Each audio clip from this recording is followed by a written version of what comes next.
실시간 재난안전정보방송 재난안전 119 안전토크 시간입니다. 오늘은 국가위기관리학회 부회장이신 호남대학교 문현철 교수께서 나오셨습니다. 어서 오십시오. 네, 안녕하십니까? 포르투갈로 여행 갔던 우리 국민들이 참변을 당한 사고가 있었습니다. 먼저 뉴스 보시고 얘기를 나눠보겠습니다. 탈선 사고로 부서진 케이블 전차 푸니쿨라의 잔해가 들어올려집니다. 사고 전차와 함께 케이블로 연결돼 쌍으로 움직이던 아래쪽 다른 전차도 인양됐습니다. 사고 현장 인근은 희생자들을 추모하며 시민들이 놓고 간 꽃다발만 남았습니다. 희생자들의 신원도 대부분 파악됐습니다. 포르투갈 경찰은 이번 사고로 인한 사망자 16명 가운데 2명이 한국인이라고 밝혔습니다. 우리 외교부는 한국인 남성 1명, 여성 1명이 숨졌다고 확인했습니다. 또 부상당한 다른 한국인 여성은 수술 뒤 중환자실에서 치료를 받고 있다고 전했습니다. 사고 원인 규명을 위한 본격 조사가 시작된 가운데 소방당국 관계자들 사이에선 케이블이 끊어졌을 가능성이 제기됐습니다. 다만 한 현지 매체는 자체 입수한 문서를 토대로 해당 전차가 사고 당일 아침에도 점검을 받았고 운행에 문제 없다는 판정을 받았다고 보도했습니다. Mandamos fechar todos os funiculares. Neste momento estamos a recolher todas as informações para poder apurar responsabilidades. 포르투갈 정부는 오늘 초기 조사 결과를 발표하고 45일 이내에 명확한 사고 원인을 담은 예비 보고서를 발표할 계획입니다. 파리에서 KBS 뉴스 안다영입니다. 모두 귀한 시간을 내서 휴가를 얻어서 여기까지 가셨을 건데 16명이 숨지고 20명이 다쳤습니다. 이 가운데 한국인이 2분 계시고요. 이번 사고 경위부터 먼저 짚어주시겠습니까? 네, 보도된 것처럼 그리고 영상에서 본 것처럼 포르투갈 리스본에 많은 관광객들이 가고 있습니다. 그곳에서 특히 명물이라고 할 수 있는 오래된 트램, 오래된 전차 이런 걸 타고 관광을 하는데요. 특히 이제 그곳이 이렇게 경사져 있다 보니까 그렇죠. 경사진 곳을 마치 그 샌프란시스코와 비슷한 그런 지형 지리입니다. 그곳에 가서 그런 트램 고풍스러운 트램을 타고 고풍스러운 전차를 타고 경치를 이렇게 감상하는 것도 중요한 여행의 하나의 트렌드로 자리 잡고 있습니다. 그런데 이제 우리가 한 가지 간과하고 있는 것이 리스본은 1755년 11월 1일에 규모 9.0의 거대한 지진을 겪은 도시가 완전히 폐허가 됐었죠. 그렇습니다. 10만 명 정도가 사망한 그런 또 그 지진의 위험성을 갖고 있는 도시입니다. 샌프란시스코도 약간 그런 비슷한 환태평양 조산대에 있는 그런 도시입니다만은 문제는 앞에서 앞에 영상에서 안전관리를 철저히 했다라고 하지만 그 반복적으로 수행되는 그런 단순한 안전관리 시스템에 있어서 그 실무자들이 혹시 매너리즘에 빠져서 위험을 감지하지 못하지 않았느냐 이런 추정이 되기도 합니다. 어찌됐든 안전관리가 잘 못 되어 있기 때문에 이런 참사가 벌어진 것이 아닌가 이렇게 평가가 됩니다. 그 푸니쿨라는 연간 350만 명이 이용을 한다 그래요. 리스본의 명물인데 말씀하신 것처럼 그 원인 추상적인 원인 말고 구체적인 원인에 대해서 경찰 조사가 이루어지고 있겠죠. 그렇습니다. 제가 이제 자꾸 그 어떤 신문을 스크랩하는 그런 취미를 가지고 있는데요. 아무래도 안전관리, 재난관리를 하다 보니까 미세한 관찰력이 필요하기 때문에 이렇게 준비를 해봤습니다. 지금 우리 화면 영상에서도 나왔던 것과 그런 비슷한 전차 트램인데요. 이런 것들은 이제 어떤 원리로 또 운행이 되냐면요. 그걸 설명하기 위해서 제가 이제 이 신문을 가져왔습니다. 지금 사고가 난 푸니쿨라 전차는 경사를 오르내리기 때문에 이게 지표면 위로 운행을 하지만 실제로는 승강기하고 비슷한 성격을 가지고 있습니다. 지금 화면에 보이는 바로 저런 그렇습니다. 식이죠. 그렇습니다. 이 승강기는 우리가 탈 때 매일 타는 승강기는 그냥 모터를 돌려서 들어 올리는 것 같지만 승강기 반대편에는 균형추가 있어서 무거운 균형추가 있어서 이렇게 그 우리가 타는 그 카라고 합니다. 승강기 용어에서는 카라고 하는 우리 그 탑승 공간의 무게를 계산해서 반대로 그만큼 무거운 균형추를 달아놓습니다. 같은 차 안에. 반대편에 로프를 통해서 도르래 원리로. 네. 그래서 우리가 탑승하는 공간과 균형추가 있는 공간이 오르락 내리락 이렇게 합니다. 이때 동력이 약간 부족하면 모터를 가동하기도 하고 그렇지 않은 경우에는 이렇게 오르락 내리락 하면서 어떤 그런 균형을 유지하면서 운행을 하는데요. 이때 중요한 것은 로프가 끊기면 안 된다는 겁니다. 네. 그런데 이 사고는 로프가 끊겨서 균형추가 놔버렸기 때문에 이 제어되지 않은 상태로 급격히 경사로를 내려가기 시작했고 당연히 브레이크를 걸었겠죠. 브레이크의 용량이 넘어선 거죠. 최초의 탈선이 아니라 로프가 끊어지면서 속도가 가속이 됐고 돼서 탈선이 됐고 네. 부딪힌 겁니다. 예. 그래서 균형추를 와 이 그 탑승 공간을 잡아주는 그 로프가 끊긴 것이 가장 큰 원인이고요. 승강기 안전에 있어서 또 매우 많이 측정하는 것이 자꾸 로프가 마모가 될 가능성이 있습니다. 하중이 가장 많이 걸리니까. 그래서 이 로프를 정밀하게 진단하는 것도 굉장히 큰 기술인데요. 그것이 아마 소홀하지 않았느냐 이렇게 추정이 됩니다. 그 중상을 입으신 분은 지금도 현지 병원에 수술을 받고 중환자실에 치료를 받고 있고요.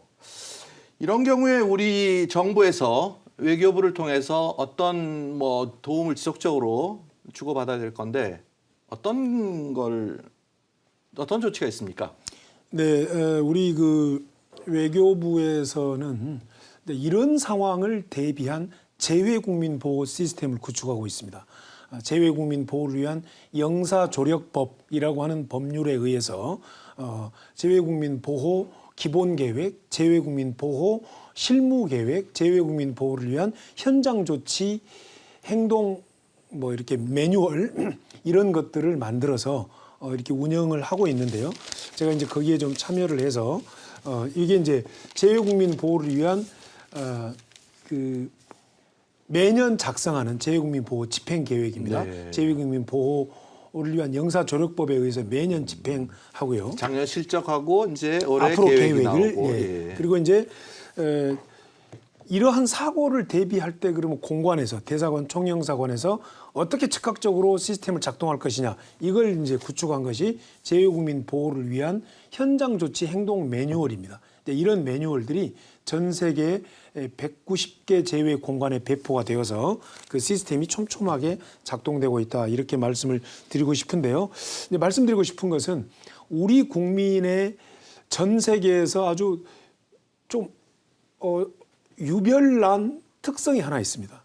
뭐죠? 그게 뭐냐면요. 여행하는 국민이라는 겁니다. 예. 우리 GDP 대비, 인구 대비 매우 많은 숫자의 분들이 여권을 들고 해외를 매년 왔다 갔다 합니다. 제가 하나 질문 드려볼게요. 몇 명 정도나 여권을 들고 해외를 왔다 갔다 할 것 같아요? 연인원이. 우리 인구가 한 5천만이면 예. 한 10분의 1? 그럴 것 같죠. 네. 대부분이 그렇게 답변을 하는데요. 놀라운 것은 연인원 여권을 들고 우리 출입국 관리대를 통과해서 외국을 갔다 왔다 하는 숫자가 3천만 명이 넘습니다. 절반이 훨씬 넘네요. 훨씬 넘습니다. 예. 중복을 포함하더라도 거의 절반이 그렇습니다. 해외에 나간다는. 예, 5,200만 명 대비 3천만이 넘는다는 것은 네. 이건 매우 드문 일이고요. 여권 발급률이 약 80%에 육박한다는 거. 전 국민에. 전 국민에. 뭐 반대로 일본은 거의 맞습니다. 그렇다면서요. 17%밖에 예. 안 되는데 이제 이런 특징이 있다 보니까 곳곳에 우리나라 관광객이 있다 해도 과언이 아니고요. 이러다 보니까 이제 문제는 이 재외국민 보호를 위한 여러 그런 시스템이 작동되는데 인력이 아직도 많이 부족하다는 것이고 또 그 시스템을 작동시키기 위한 예산이 부족하다. 이것이 이제 큰 숙제로 남아 있는데요. 또 독특한 점은 우리 헌법에 재외국민 보호가 헌법에 규정되어 있다는 겁니다. 네. 예, 우리 헌법 2조 2항에 국가는 재외 국민을 보호해야 될 의무가 있다. 이런 것들은 이제 그 역사적인 유래로 본다면 우리 이제 상하이 임시정부 그때부터 시작을 해서 우리 선조들이 그런 독립운동을 위한 해외에서의 그런 치열한 투쟁 이런 역사적인 뿌리가 이런 글로벌한 활동들이 뿌리여서 헌법에 규정하고 있다고 평가가 되는데요. 이렇게 재외국민 보호를 위한 여러 시스템들이 구축이 되어 있습니다마는 우리 각 공관들 공관이라는 것은 대사관 총영사관을 얘기합니다. 대사관 총영사관에서는 우리 이런 여행객들을 그리고 또 많은 뭐 범죄 피해 뭐 이런 것들로부터 보호하기 위한 시스템들이 촘촘하게 작동되고 있다. 이런 말씀을 드리고 싶습니다. 그 유럽 같은 경우를 다니면 국경을 옮길 때마다 이제 문자가 오지 않습니까? 그렇습니다. 어디에 어떤 게 주의하라, 뭐 상황이 발생할 경우에는 어디에 연락을 해달라 이렇게 오는데 사실 안전은 본인들이 제일 먼저 조심하셔야 될 것 같고요. 그렇습니다. 그 다음에 일단 뭐 대책과 이제 보상 문제일 건데 그렇습니다. 포르투갈 측은 이제 45일 이내에 원인을 담은 보고서를 발표한다고는 해요. 결과가 어떻게 나올지 지켜보겠습니다. 보상 절차는 어떻게 되겠습니까? 네, 이제 보상 절차는 일반적으로 사고 원인을 조사하고 또 과실의 유무를 따지고 그리고 나서 이제 보상 절차가 진행이 되는데요. 우리가 이제 이 여행하는 국민 앞에서 말씀드린 것처럼 여행하는 국민 여행 시대에 있어서 우리가 절대 간과해서는 안 되는 것은 어느 곳을 가든 항상 위험이 도사리고 있다는 겁니다. 위험이 도사리고 있기 때문에 꼭 여행자 보험에 가입해야 된다. 이 말씀을 드리고 싶어요. 물론 현지에서 현지 지금 포르투갈의 트램을 운행하는 저 주체와 또 그 사고 과실을 따져서 뭔가 그런 보상 시스템이 다 이제 작동이 되고 있겠지만 그것이 작동되는 데는 특히 유럽 쪽은 시간이 많이 걸립니다. 네. 그러다 보니 반드시 개별적으로 여행자 보험을 불편해도 꼭 넣어야 된다. 이 점을 제가 강조 말씀을 드리고 싶고요. 또 이제 여행자 보험이 이제 여행자 보험 시스템이 작동되고 있고 현지 공관에서는 우리 주재국에서 영사 조력 시스템이 또 작동되고 있다. 이 점을 또 말씀을 드리고 싶습니다. 네, 참 안타깝습니다만 이렇게 이제 해외에 갔을 때 우리 국민이 사고를 당했을 때 뭐 사고를 안 당하는 게 가장 좋습니다만 미리 알아둬야 될 정보 네. 이런 게 있으면 미리 예방 주사격으로 좀 주시죠. 네네. 첫째는 개별 여행을 좀 삼가하는 것이 바람직하다. 지금 개별 여행이 이제 조금씩 줄어들고 있습니다. 과거와 달리 이제 여행사를 통한 여행이 좀 옮겨가고 있는 추세가 발견된다. 예, 개별 여행은 이렇게 또 어떤 그런 위험 같은 것을 파악하기가 어렵고 현지에서 어떤 위험에 처하거나 범죄에 노출될 가능성이 많다. 이런 점을 말씀을 드리고 싶습니다. 특히 들뜬 마음은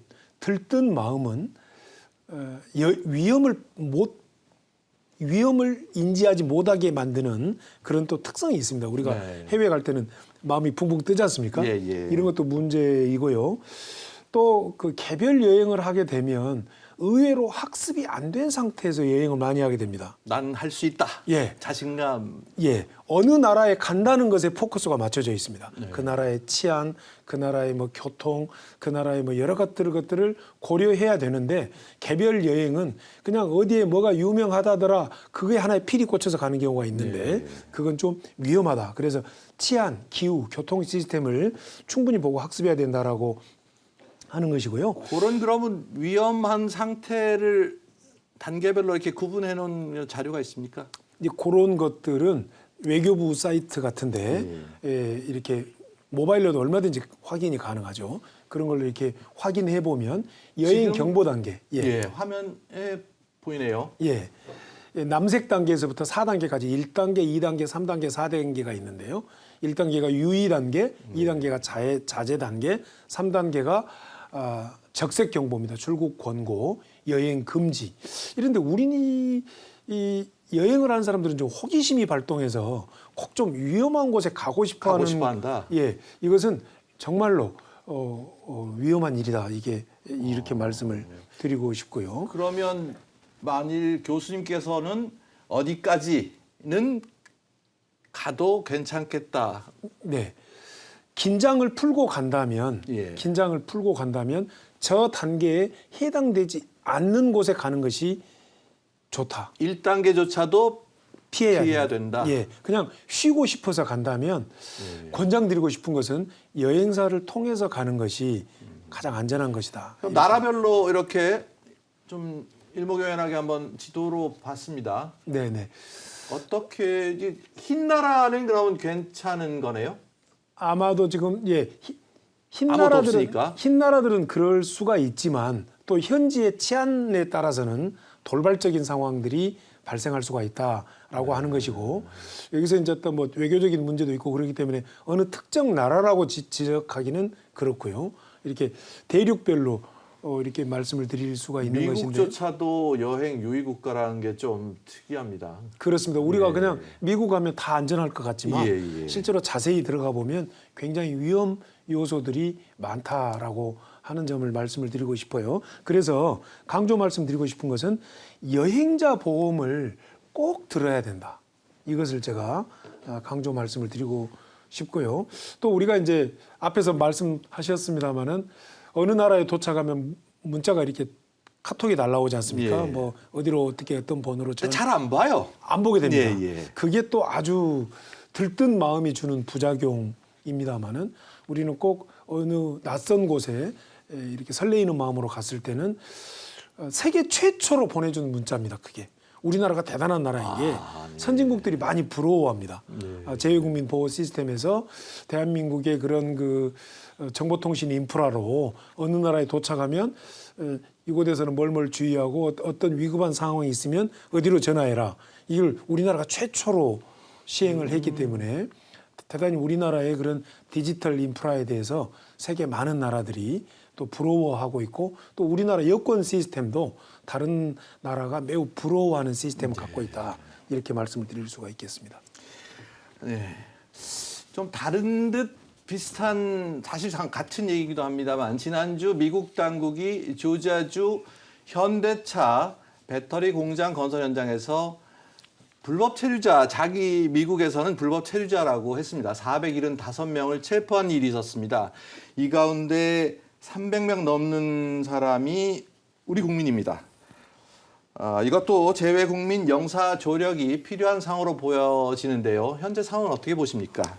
네, 몇 가지로 좀 설명을 드릴 수가 있는데요. 현재 현 상황은 주미 대사가 아직 미국 정부의 승인, 쉽게 설명한다면 미국 정부로부터의 그런 협의 절차가 안 끝난 상태인 것도 하나의 조금 이렇게 대응을 하는데 원인이 되지 않냐 이렇게 저는 평가가 됩니다.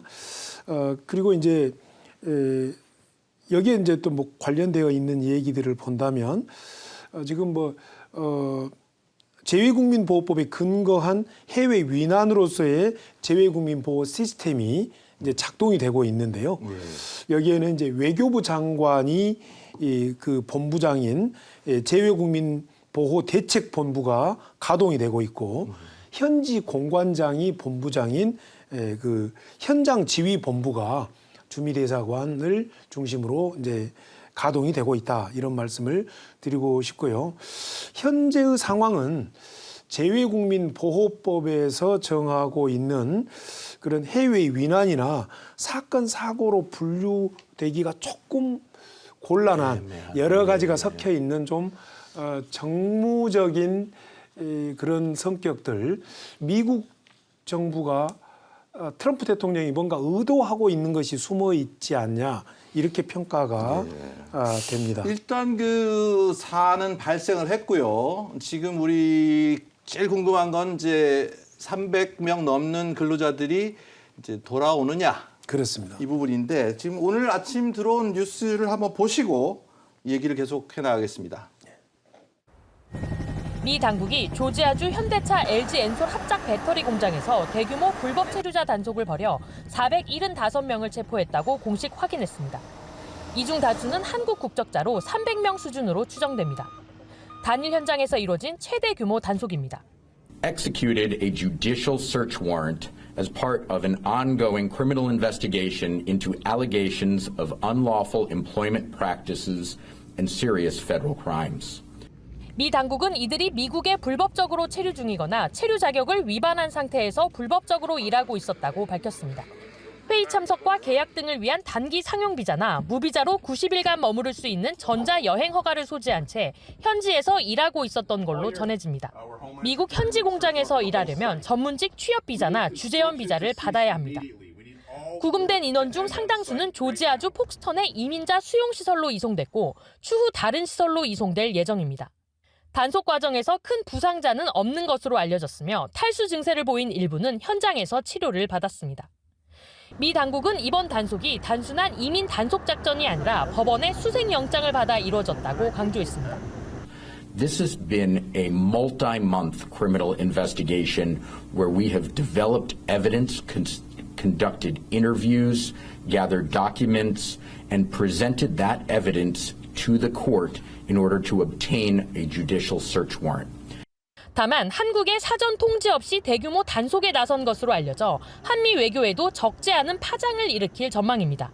한국 외교부는 우리 국민의 권익이 부당하게 침해돼선 안 된다며 유감을 표하고 체포된 이들에 대한 영사 지원에 나섰습니다. 워싱턴에서 KBS 뉴스 김지숙입니다. 예, 오늘 소식이 아니라 사건 발생 초기 6일 날 뉴스 보도인데요. 그나마 반가운 소식은 우리 근로자를 데리고 오기 위해서 특별기가 출발을 하고 우리 시간으로 11일 새벽 미국을 떠나서 한국으로 내일 늦게 도착할 거다라는 일단 전망 보도는 있긴 합니다. 그렇다면 과연 아까 좀 언급하셨지만 트럼프 대통령이 이렇게 강경하게 조치를 하는 이유가 보이시는지요? 네네, 한 세 가지로 원인이 진단이 됩니다. 하나는 미국이 갖고 있는 만성적인 재정 적자에 대한 해소, 관세 정책이라고 분석이 되고요. 또 하나는 망가진 제조업을 어떻게 부흥을 해야 되느냐에 대한 강박관념이고 그것에서 이제 또 이어지는 것이 실업 극복, 일자리 창출의 문제. 그래서 이민자, 불법 취업자 추방 이렇게 논리적으로 이어지는 것 같아요. 그래서 트럼프 대통령은 뭔가 역설적으로 우리 지금 현대자동차 쪽 그쪽도 지금 알라바마에서 벌어지고 있는 이런 일들을 통해서 뭔가를 좀 정치적인 목적을 달성하려고 하는 것이 아닌가 이렇게 비춰지고 있습니다. 근데 겉으로도 보이겠지만 사실은 진짜 속내가 뭔지 참 궁금해요. 그러니까 우리가 지금 여기서 짚어보기가 좀 애매한 부분이라서 다음에 한번 또 시간을 내서 네네. 심도 있게 한번 얘기를 나눠봤으면 합니다. 근데 이 중요한 건 그러면 우리가 여기에서 어떻게 대응을 해 나가야 될 건가 이런 부분 아니겠습니까? 미국의 움직임과 병행을 하든 별개를 해서든지 우리는 어떻게 해야 될까요? 네, 우리는 트럼프 대통령이 가지고 있는 그런 속마음을 우리가 읽을 필요가 있다.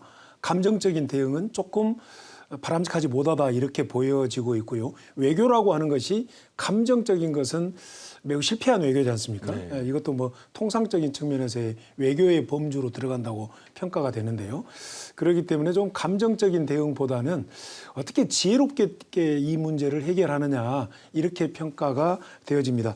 자, 그렇기 위해서는 어떤 의미로 본다면 우리도 하나의 카드를 가지고 있어야 된다. 어떤 카드? 그게 뭐냐면 우리나라에도 미국 국적의 미국인의 뭐 원어민 강사들이 많이 들어와 계시는데 네. 뭐 학원이 됐든 학교가 됐든 과연 그분들의 그런 비자는 어떻게 되었냐라고 본다면 그렇게 준비가 잘 안 되어 있을 것이다라고 전망이 되고요. 예. 그렇다면 우리도 뭔가 카드가 하나 있어야 되지 않겠냐 이렇게 생각이 되고요. 또 이렇게 우리가 또 이제 반성을 해야 될 것은 그런 그 지금까지 어쩔 수 없이 관행적으로 해오던 그런 B1 또는 그런 그 이스타를 가지고 가서 일해오던 것들을 이 기회를 통해서 미국과 분명한 시스템화를 해야 될 것이다. 협상을 해야 될 것이다. 전임 미국 대통령 때는 어떻게 좀 눈 감아주고 지나갔는데 예. 트럼프 대통령은 이걸 무기로 해서 본인의 또 공약 사항도 있고 그러기 때문에 아마 이렇게 강하게 들고 나온 것 같다라고 하는 겁니다. 그래서 지금 현재 2포 비자 법령들이 하원 통과를 지금 대기하고 있는 상태인데 네. 이 기회에 우리의 국익을 수호할 수 있는 여러 가지 섬세한 시스템들을 잘 탑재를 해서 미국과 잘 지혜로운 협상을 이끌어내야 될 것이다. 이렇게 말씀을 드리고 싶습니다. 결국 뭐 이번 기회에 좋은 결과물을 도출해내는 게 급선무기도 하고요. 일단 지금 이제 관심은 우리 330분 가까운 그 근로자들 결국 거기서도 지금 재외 공간에 의존할 수밖에 없는데 그렇습니다. 지금 미국 대사와 현재 아틀란타 총영사가 부재 중이죠. 그렇습니다. 미국 대사가 부재 중인 것이 가장 큰 것이고요. 예. 그래서 지금 뭐 강경화 전 장관께서 미국 대사로 내정돼서 지금 프로세스가 진행되는 걸로 그렇죠. 알고 있습니다만은 아마도 이렇게 그런 문제들이 좀 해결이 된다면 훨씬 더 신속히 처리가 되지 않냐 이렇게 평가가 되고요. 위기는 기회라고 생각이 됩니다. 그래서 트럼프 대통령이 또 그 칭찬에 좀 약하다라는 우리가 또 그런 지혜를 갖고 있기 때문에 그분에 대한 또 뭐 칭찬해 줄 것을 칭찬해 주면서 우리의 그런 그 중요한 우리의 실리를 우리가 꼭 필요한 것을 챙기는 그런 지혜 이런 것들이 매우 필요하다 이렇게 생각이 되고요. 자동차, 반도체, 조선 등 다양한 제조업체에 한국 숙련공들이 반드시 필요한 미국의 입장에서는 우리 참 숙련공들이 미국에 가서 교육 훈련을 시켜주는 그런 시스템화의 계기가 되어야 되지 않겠냐 이렇게 승화시켜야 되는 것이 우리의 앞으로 목표가 아닌가 이렇게 평가가 되어집니다. 정치, 외교, 경제, 뭐 교역, 문화 굉장히 복합적으로 얽힌 문제 잘 해결되기를 바라겠습니다. 화제를 좀 바꿔보겠습니다. 지난 5월 서울 지하철 5호선 안에서 한 남성이 불을 지른 사건이 또 발생했습니다. 자칫하면 대형 사고로 이어질 뻔했지만 다행히 저절로 불은 꺼졌습니다. 서울교통공사가 당시 상황을 공개 시연했는데 관련 뉴스 보고 말씀 이어가겠습니다. 지난 5월 말 발생한 서울 지하철 5호선 방화 사건. 신속한 대피와 진압으로 대형 참사로 번지지는 않았습니다. 전동차가 불바다가 되는 모습이 CCTV에 고스란히 남아 지하철 안전에 대한 경각심을 갖게 했습니다. 똑같은 조건으로 만든 지하철 화재 시연 현장. 소방관이 전동차 바닥에 휘발유를 붓고 불을 붙입니다. 4,250호에 화재 발생했습니다. 순식간에 시뻘건 화염이 치솟고 유독가스로 가득 찹니다. CCTV 화면이 제대로 보이지 않을 정도입니다. 하지만 불은 더 이상 번지지 않고 5분 만에 저절로 꺼집니다. 불이 붙은 곳을 중심으로 이렇게 그을음은 발생했지만 전동차 소재 자체가 불연성 소재로 이루어져 불이 옆으로 쉽게 번지지 않았습니다. 2003년 대구 지하철 참사로 전동차 내부 소재가 개선되기 시작했습니다. 스테인레스나 알루미늄 재질의 그 불연재고요. 화재를 일으켰을 때 그 휘발유만 타고 나머지 객실 설비는 자연 소화가 가능하다는 거죠. 문제는 유독가스. 밀폐된 지하 공간 특성상 연기가 빠져나가기 쉽지 않기 때문에 호흡기를 보호하며 자세를 최대한 낮춘 채 빨리 빠져나가야 합니다. 위에서부터 차오르거든요. 그래서 최대한 몸을 낮춘 상태에서 유독가스가 없는 공간을 활용해서 이제 비상 스위치까지 가서 수동으로 문을 열면 되겠습니다. 서울교통공사는 이번 화재 시연 결과를 바탕으로 비상대응 매뉴얼과 전동차 설비를 보완할 계획입니다. KBS 뉴스 김하은입니다. 시연 화면만 봐도 대구 지하철 참사 기억이 많은 저희들로서는 아주 아찔한데요. 그 대구 지하철 사고 이후로 방제 시스템이 많이 개선된 건 맞습니까? 그렇습니다. 가장 눈에 띄게 개선된 것은 그 방염 시스템이 그 내장재로 객실에 빛이 이렇게 구축되었다는 거죠. 불에 잘 안 붙는다는 그렇습니다. 거죠. 그렇습니다. 불에 대항할 수 있는 이런 소재들이 이번에 그 가장 큰 역할을 했다 이렇게 평가가 되어집니다. 자, 그런데 이제 서울 지하철공사 쪽에 지하철 안전 관련해서 평가를 다녀본 경험으로서 제가 좀 몇 가지 진단하고 싶은 것은 첫째는 이 서울 지하철공사는 매년 적자가 굉장히 심하다는 겁니다. 네. 그 이제 지하철 요금과도 관계가 되는 것인데요. 이 적자를 서울시에서 보전해주는 서울 지하철공사에 보전해주는 그 액수가 엄청난 규모로 커져가고 있다는 점도 심각하고요. 그러다 보니까 안전관리 시스템에 자칫하면 소홀할 가능성이 있다. 네, 이런 점이 굉장히 위험스러워 보인다라고 말씀을 드리고 싶고요. 또 하나는 이런 안전관리 시스템이 지나치게 어떤 그 안전센터에 집중되어 있으면 서울 지하철공사가 굉장히 방대한 조직입니다. 그리고 노선도 굉장히 많고요. 그렇기 때문에 이건 지나치게 중앙집권적 시스템보다 중앙집권 시스템 플러스 역단위의 안전관리 시스템으로 좀 분산할 필요가 있다. 이렇게 보여집니다. 지난번 사고 때도 열차 내에서만 알지 다른 역사에서는 몰랐다. 그렇습니다. 아주 중요한 지적이신데요. 바로 인근 역에서도 알아야 되고 그 출발한 역에서도 알아야 되고 도착 예정지 역에서도 알아야 되고 그나마 조치를 잘했어요. 그때는. 그건 참 운이 좋았던 것이라고도 보여지고요. 그렇기 때문에 또 역마다의 안전관리 시스템을 구축할 필요가 있다라고 하는 것이고요. 또 하나 꼭 말씀드리고 싶은 것은 이런 그 위기를 경험해본 승무원들이나 또는 실패해본 승무원들을 안전관리 교관이나 안전관리 설명자로서 활용할 필요가 있다. 그 지하철 9호선으로 제가 지금 기억이 됩니다마는 스웨덴에서 경영하다가 지금 이제 철수한 걸로 알고 있는데 거기는 그 실패자를 안전관리자로 채용을 해서 이렇게 활용했던 그런 것들을 제가 평가 가서 발견하고 매우 좋은 사례라고 제가 칭찬해 준 적이 있고요. 그다음에 그 대피 시의 노약자 임산부들에 대해서 우리가 화면 보면서 봤겠습니다마는 여성 노약자 임산부 등에 대해서는 좀 동행하면서 함께 부축해서 잘 대피하는 그런 좀 섬세한 문화도 만들 필요가 있다. 그리고 좀 신발 같은 것도 좀 이렇게 위험스러운 신발은 지하철을 탈 때 좀 지양해야 되지 않냐 이렇게 평가가 됩니다. 그 외국 사례입니다만 그 실패하신 직원을 교관으로 쓴다. 그렇습니다. 아주 참 깊이 와닿는데. 네. 유럽 쪽에서는 상당히 그게 일반화되어 있더라고요. 제가 그때 평가를 가서 그 부분을 좀 조사를 해봤습니다. 네, 좋은 말씀이십니다. 눈에 보이기는 이제 불인데 사실은 유독가스라는 거 아닙니까? 그렇습니다. 이런 사고가 났을 때 가장 위험한 것이 그렇습니다. 꼭 알아야 될 행동 요령 좀 짚어주시죠. 네, 크게 한 3가지로 말씀을 드릴 수가 있는데요. 유독가스가 이렇게 퍼질 때는 환경 자체가 어두워지기 시작하고 또 유독가스는 순간 들이마시게 되면 정신을 잃게 되는 가능성이 많다. 이런 점을 사전에 좀 알아둘 필요가 있다라고 하는 겁니다.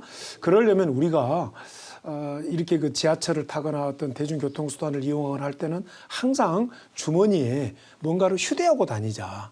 물티슈나 또는 손수건 같은 것을 이렇게 휴대하고 다니면서 이런 상황이 됐을 때는 유독가스로부터 나를 보호해야 되고 자세를 낮춰야 된다. 이런 말씀을 꼭 당부 말씀을 드리고 싶고요.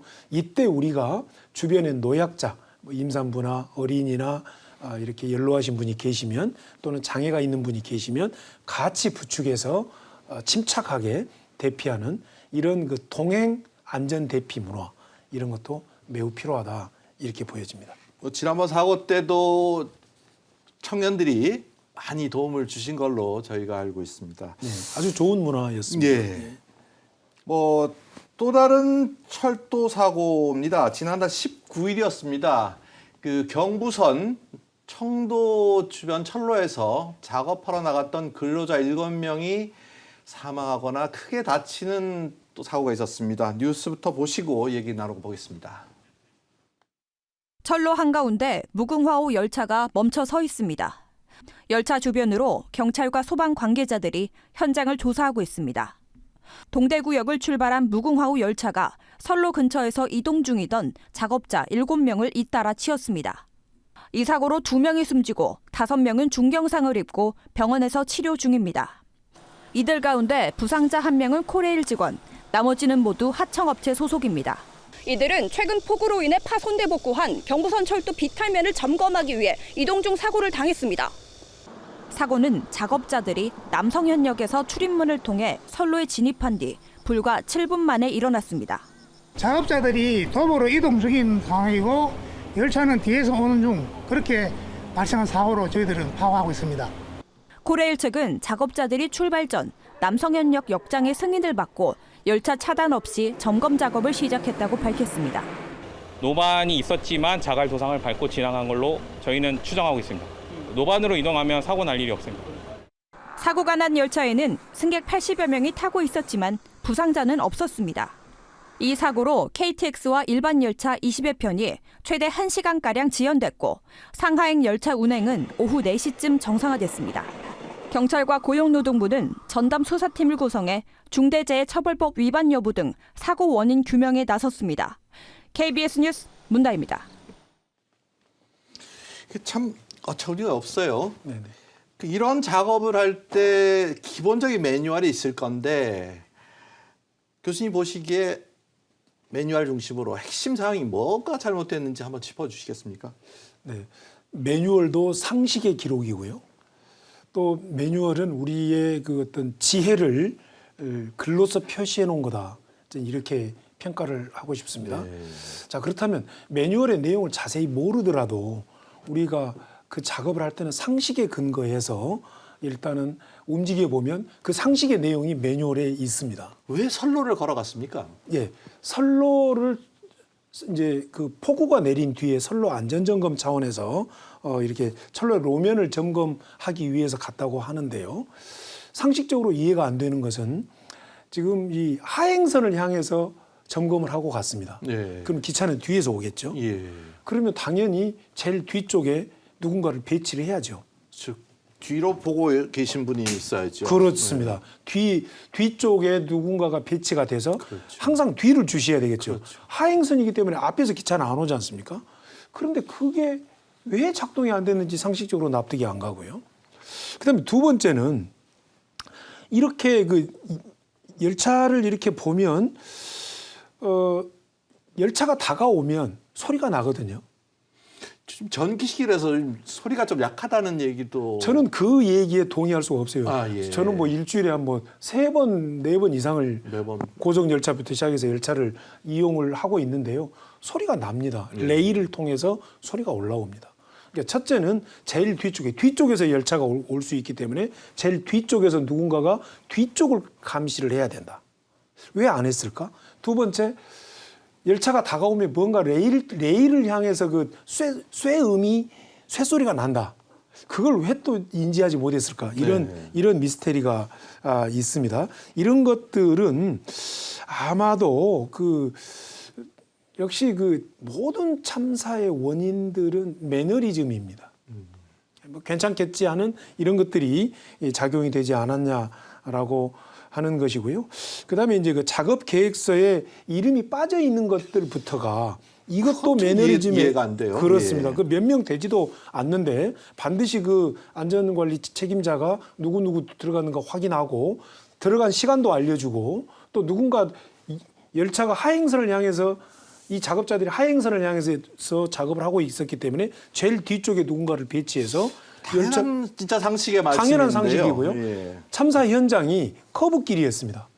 그렇다면 더더군다나 뒤에서 누군가가 감시를 하고 있었어야 되지 않냐 이렇게 보여지고요. 종합적으로 말씀드린다면 기본을 어긴 그런 매너리즘에 기인한 참사가 아닌가 이렇게 평가되어집니다. 언급을 하셨습니다마는 그 사고 현장이 열차 투시가 양호하지 않은 이제 곡선 구간이라고 하셨지 않습니까? 그럴 때일수록 더 많이 챙겨야 될 건데 주변에 그 수풀이 많아서 뭐 가려졌다 하는데 그 관리가 제대로 안 되는 건가요? 정확한 지적이신데요. 관리가 제대로 안 된 겁니다. 이 지금 사고 지점은 하루에 어쩌다 한두 대 지나가는 열차가 하루에 한두 대 지나가는 한적한 철도가 아니라 경부선 본선입니다. 예. 예, 이것은 수십 대의 화물 열차를 비롯한 많은 열차들이 지나가고 많은 열차들이 지나가고 있기 때문에 이 커브길이라고 할지라도 미리 그 시야를 좀 확보를 하고 있었어야 맞는 곳이고 또 이런 곳들은 시야가 설사 흐리다고 할지라도 자동차 도로와는 달리 철도는 그렇게 90도로 꺾어지는 곳이 없습니다. 서서히어지죠. 그렇습니다. 예. 30도 이하 정도 되는데요. 그리고 또 운전실에서는 저곳에서 어떤 작업 요원들이 작업을 하고 있다. 그리고 코너링을 할 때는 뭔가 경적 같은 소리를 울려야 될 것이다. 이런 수칙들을 왜 지키지 않았을까요? 이런 의문점들이 있다라고 하는 점입니다.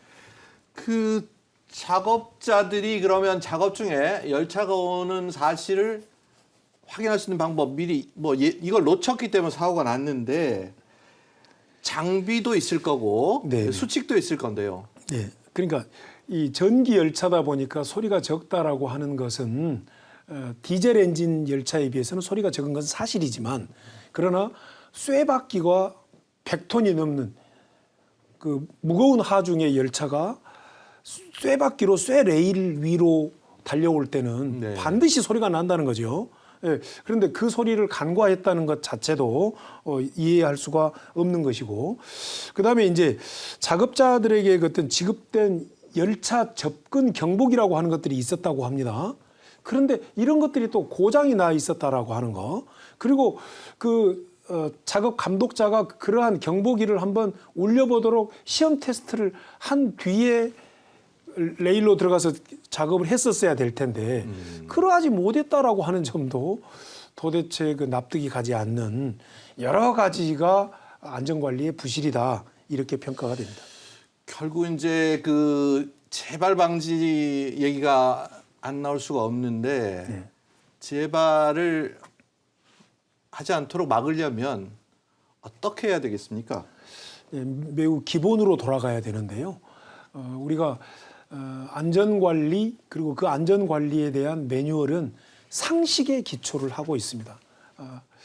코레일을 열차 운행을 관리하는 코레일, 그다음에 철도를 관리하는 철도시설공단 등은 기본적인 안전 수칙 같은 것들을 준수를 하도록 해야 되고요. 규정 이전에 상식의 문제로서의 그런 매너리즘을 극복해야 된다. 예, 이렇게 말씀을 드리고 싶습니다. 여기서 제가 말씀드리고 싶은 것은 하인리 법칙이라고 하는 그 안전관리 법칙을 좀 강조하고 싶은데요. 1대 29대 300의 법칙입니다. 한 번의 참사 뒤에는 29번의 중간 규모의 사고들이 있었고 29번의 중간 규모들의 사고에는 300번의 미세한 안전수칙 위반 징후가 있었다. 전형적으로 그것을 나타내주는 하인리 법칙을 위반한 참사다.